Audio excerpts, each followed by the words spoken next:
interview, talk to you on the phone, meet you in person, and give you initially sort of free legal advice as to what your options are, what your rights are, whether you have a case, how serious the case may be. It costs you nothing other than a little bit of time for a phone call. A lot of times you can do it online now, that sort of thing. So that's a great option for people. And typically then, if we proceed, and most people will handle these kinds of cases, lawyers do the same thing, you work on what's called a contingency basis. The percentage, right? That's right, meaning you don't owe your lawyer a nickel unless you win. You don't pay until it's over. The lawyer's not paid until it's over. And so that's a great advantage. So a lot of times if you're having to pay a lawyer, a high quality lawyer to handle a serious case, you might have to pay several $100s an hour for that lawyer's time because that's what the companies pay their attorneys. But in the contingency system, you don't have to do that. You don't pay a nickel at all unless you win, and then it's a percentage of what you recover. Gotcha. And if, Jim, I hate to say it, not that you have any of these, but if you don't win, then, or they don't, or I'd say it, if you lose, then they don't owe you anything, right? Nothing, not a dime. And so that's the other beauty of this system. People say, well, look, what if we go forward, we lose the case, I'm out of pocket, well, I owe the lawyer some money, well, I owe for expenses even. Right. And no, you don't even owe for expenses. So a lot of cases, attorneys or law offices are required to hire experts, pay filing fees, pay for depositions and other things. You owe none of that money if you don't succeed on your case. You owe not a nickel. And so that's the way it works. And Jim, you talk to your clients about the percentage early on, don't you? You kind of tell them, hey, this is what you have and this is what my number is, right? That's right. That's the only way it can work. That's right. And so people know going in what they're getting into. And look, it's generally no downside. If you have a serious injury, we're talking about injuries tonight, but if you have a serious injury or similar legal problem, you're quite frankly foolish to go forward on your own and not at least consult with an attorney who's qualified in that area because it costs you nothing, a little bit of time. You have no idea typically how to handle the case yourself. Most people have never handled a serious personal injury case, obviously. And so the experts on the other side for the insurance company and for the corporations, they know what they're doing. They know what they're doing. They've handled thousands of cases. They get tons of training. A lot of times they're lawyers themselves. And so to try to go up against that yourself if you have a serious injury is a fool's errand. Right. And if you go to Matt and Jim's new office, my gosh, I mean, you get a history lesson. They got a new coffee maker. I mean, it's nice. I mean, one of those Keurig coffee makers. It's good stuff over there. They usually have M&Ms too. I don't want to promise M&Ms, but they're usually there. All right, let's get to line one.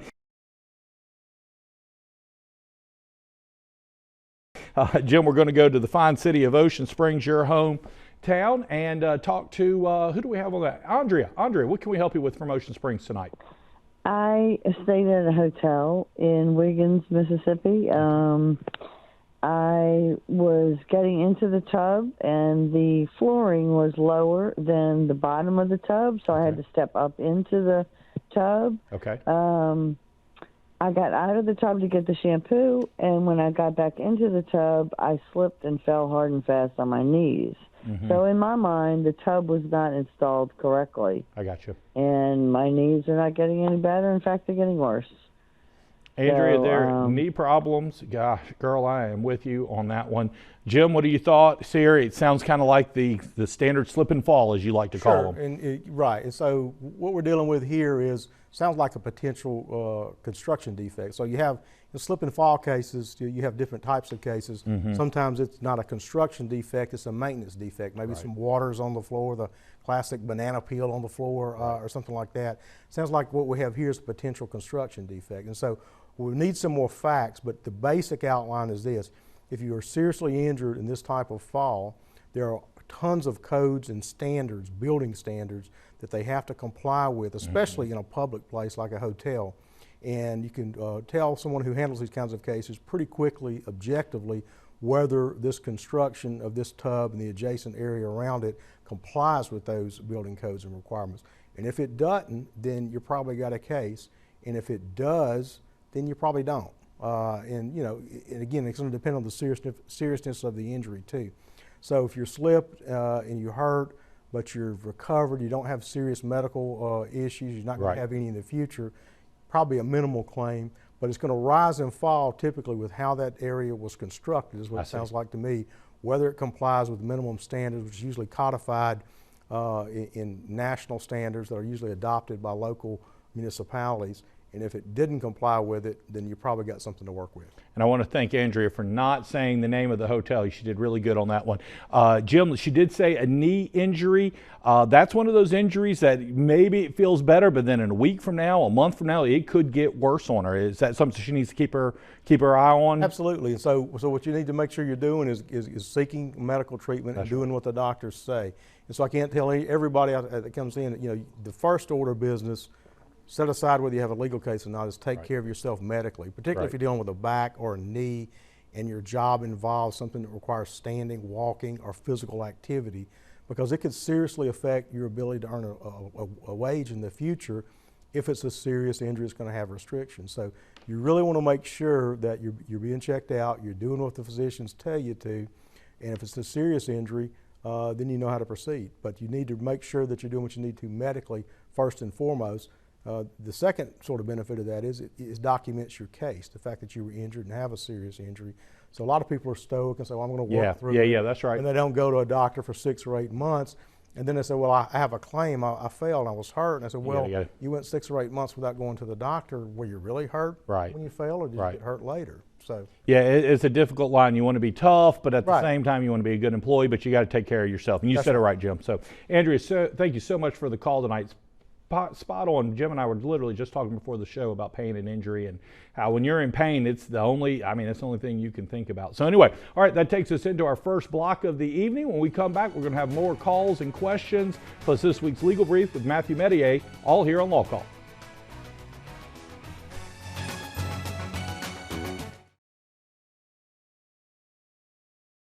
Welcome back to WLOX LawCall, broadcasting from the Gulf Coast to the Pine Belt, with lawyers from the Biloxi personal injury law firm of Reeves and Mestayer, the attorneys for South Mississippi, including Jim Reeves. Known as a tough fighter, Jim has more than 100 cases with a recovery of $1 million or more, and is recognized as a top 100 trial lawyer by the National Trial Lawyers Association.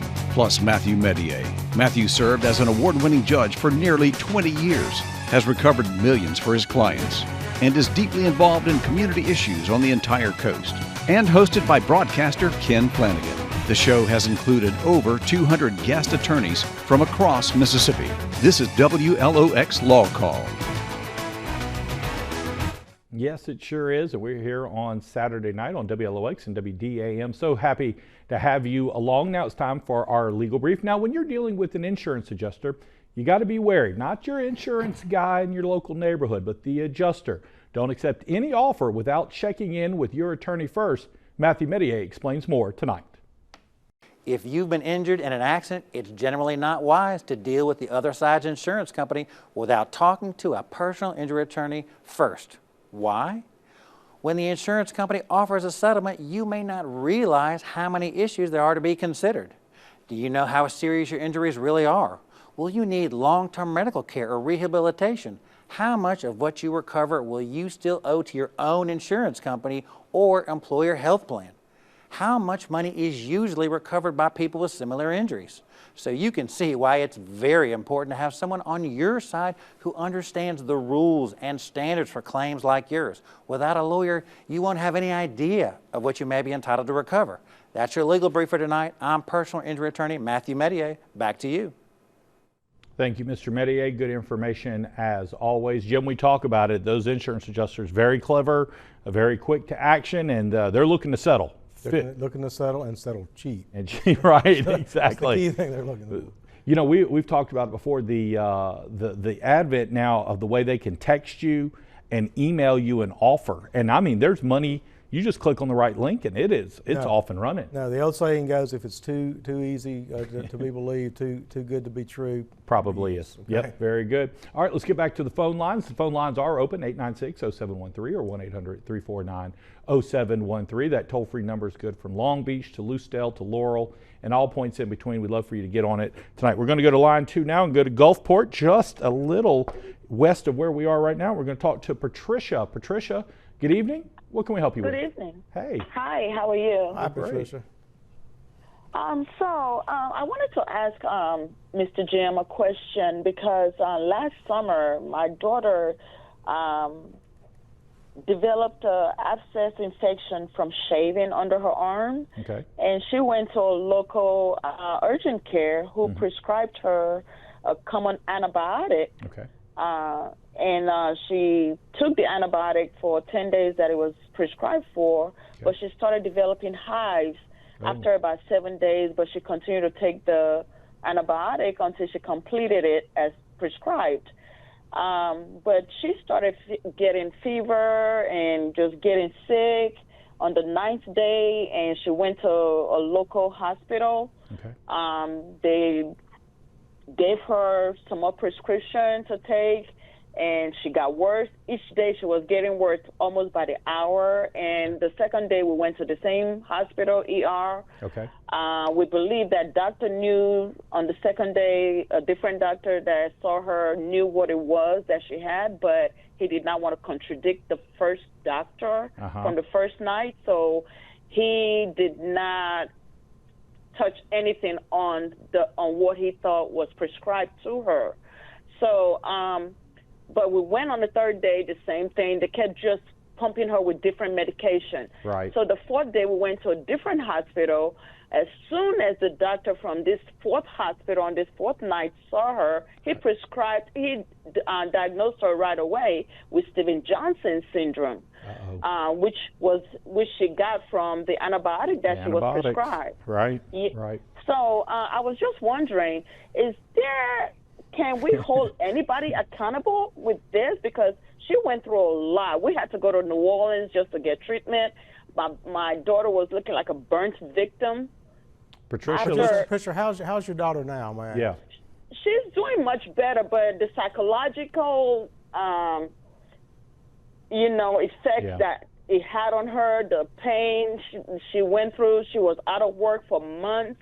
I had to help her pay her bills and everything. It's just, I was just wondering, can anybody be held accountable for any of this? Maybe, and thanks for the call, Patricia. I'm glad to hear your daughter's doing well. Yeah. Or better, anyway. So look, that's scary stuff. And so let me just kind of break it down in general, because to get into the real specifics of this, we'd need to know more about the specific antibiotic, whether it was contraindicated, whether there were disclosed side effects to it. But let's go through this generally. So, and almost all drugs have some side effects for some people. Okay, and so if the initial doctor prescribed an antibiotic that another doctor or doctors in general would prescribe for her condition, and she happened to have a bad side effect because of that, well, that's probably okay. It's not okay that they didn't have a good result, but it means that he didn't breach the standard of care, and there's probably not an issue with him. What concerned me a little more about what I heard Patricia tell me is that when they go back, and once her daughter's having the hives, having the problem, she sees a second doctor who at that point knows the problems that are going on with Patricia's daughter, knows the medications that are being prescribed, and the question in my mind would be whether he should have changed something quickly at that point in time, or taken some different sort of course of action. And so it's hard to tell with these facts and without more specifics. And Patricia, we'll be glad to talk to you at the office about this Monday. And so I'll just add another thing. Most medical doctors, do a good job, and they're trying to do a good job. Absolutely. They're not trying to hurt people. That's right. But sometimes bad things happen, and sometimes it's because doctors are human. They make mistakes, and if they make mistakes and it hurts someone seriously, then they have to be held accountable like anyone else. Jim, let me throw this out at you real quick, because she said this happened to her daughter a year ago, so that'd be summer 2022. Yes. The clock is ticking, right? Yeah, and that's the next thing to sort of be careful with, Patricia. Okay. So generally in Mississippi, you have 2 years if you're going to bring a medical malpractice cause of action against a hospital or a medical provider or a doctor.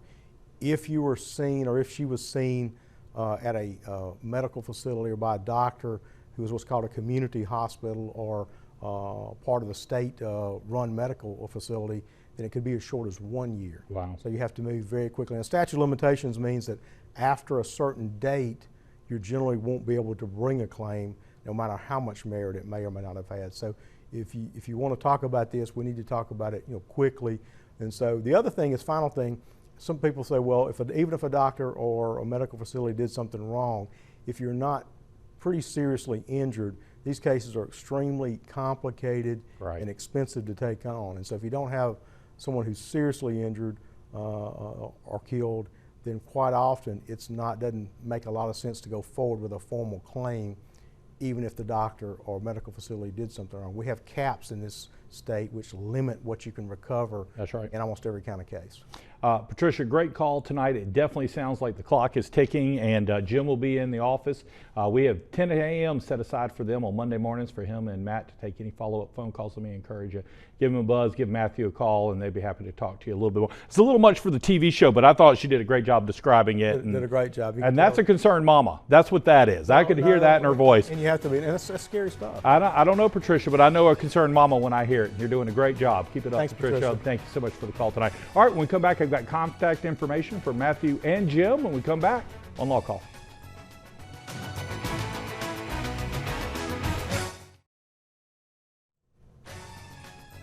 There's that music track. It's an earworm. It just gets into your heart and soul. One of those songs you can't stop. No, you just can't stop humming to it. Jim Reeves, Matthew Mestayer, Reeves and Mestayer, 228-374-5151. They have the toll-free number. And rmlawcall.com. That's where we get our email questions of the week. The phone lines have been so hopping tonight so much we hadn't even got a chance to get to our email question of the week. I don't even know if we're going to be able to get to it, Jim. So that's their phone numbers. The guys will be in office at 10 a.m. on Monday to take any of our extra law call questions if we can't get to you tonight. Speaking of, let's go to the great city of Goshen, and we're going to talk to Neil. Neil, good evening. What can we help you with? Hi, Neil. I had worked for a large reputable company years ago, got hurt on the job, took a lawsuit, and I have been unable to get disability to this point because no doctors want to deal with me. They don't want to tell me the truth. I'm unable to work, applied for disability, been turned down again a couple of weeks ago, and I'm at wit's end now. I mean, I hurt badly where I can't stand up for more than 5 minutes, 10 minutes at a time, where I've got to sit down, or it's just not good. I hurt. I'm in bad pain every day, and just nobody wants to deal with me. I've been from New Orleans to Mobile, and they run me out of their office if I can even get an appointment. They run me out as quick as I get in the door. Neil, when you say an appointment, do you mean with medical providers or with a lawyer? Yes, sir, medical provider, I should say. Okay. And so, and you're talking disability, you're talking about on some kind of company disability or for Social Security disability? I'm sorry, some kind of Social Security disability or disability through the company that you work for, like a disability insurance policy? What do you No, I'm just looking for disability through the state, and they keep turning me down. And here a few weeks ago, I got turned down again, and I've got enough other problems, and I would think that would cover it, but no doctor would tell me exactly what is going on in my back. Jim, what do you think here? Neil's in a bad spot here, it sounds like. Well, it is a bad spot, and so what I would say is, if you want to call the office Monday, Neil, I can maybe get a little bit more information, but generally doctors will see you and give you what their opinion is. If you don't like it, go to another. It sounds like you've covered a lot of ground with doctors. Right. And didn't get into the details. We're short on time with what your injuries are. But it's not unusual in the disability process when you're trying to obtain disability to be declined the first couple of times that you apply. And then generally what you have to do, if that happens to you, is you need to have an attorney, and they work on contingency basis too, so it doesn't cost you anything, represent your interest in obtaining that disability claim. And so that may be where you're at. I'm a little unclear. You've seen doctors, whether you actually had applications for disability that have been denied because the doctors aren't supporting you, or you've just talked to the doctors and haven't actually applied. But it sounds like if you've been at this for a couple of years, you've got a serious injury, you need to talk to an attorney that handles disability claims. We can put you in touch with one. You can find them yourself online, but we can recommend some to you if you want to call the office Monday morning. But it sounds like you need to get somebody to help advocate for you, because going at it alone for 2 years is too long if you hadn't got some kind of satisfaction at this point. And we were just talking about the clock ticking. The clock's definitely ticking on Neil here, isn't it? Right, and a little different with disability claims. I don't pretend to know because I don't handle those, but they're sort of ancillary claims to a lot of the claims that I do handle. And so we know a lot of attorneys who handle these cases do a really good job on them. But it's not unusual for people to need attorneys navigate that process. It's not as simple as a lot of people think. Sure, sure. Neil, thank you so much for the call tonight. Sounds like maybe a call to Jim or Matt on Monday might be the way to go and give you some help on that one. Man, the music's here. I guess that's time for the show. Great calls tonight all the way around the board. Really appreciate everybody from the first block all the way to Neil there in the third block and everybody in between. Really do appreciate it. We'll be back next Saturday night. We're going to be talking more about personal injury and getting ready for the peak of hurricane season. But until then, my friends, good night.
WLOX Law Call, underwritten in the public interest by the law firm of Reeves Mestayer, the attorneys for South Mississippi.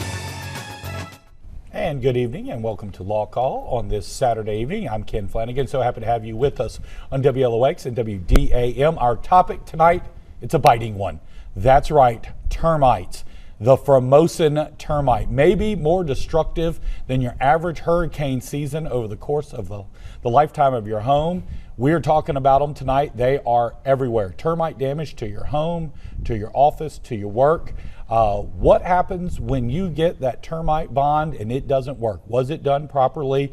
Did the person installing it know what they were doing? We got the perfect guys for you tonight, plus your email questions and phone calls this week. Joining me now from the law firm of Reeves and Mestayer, it's the Mestayer, our Saturday night friend. That's right. Our Saturday night buddy here, talking about termites. The Formosan termite. That's right. Well, not just Formosan termites. Not Kenny. all Any termite. That's right. I tell you, Kenny, it's amazing. It's just interesting how your kind of a legal career develops. And, termites is not something on anybody's radar maybe 5-10 years ago. Certainly not 10 years ago, maybe 5. But lately we have been inundated, overrun with termite cases. Wow. I don't know what is going on right now on the coast, but I tell you, there are just a lot of bad termite cases out there. And the damage that we are seeing is just really, it's just hurtful.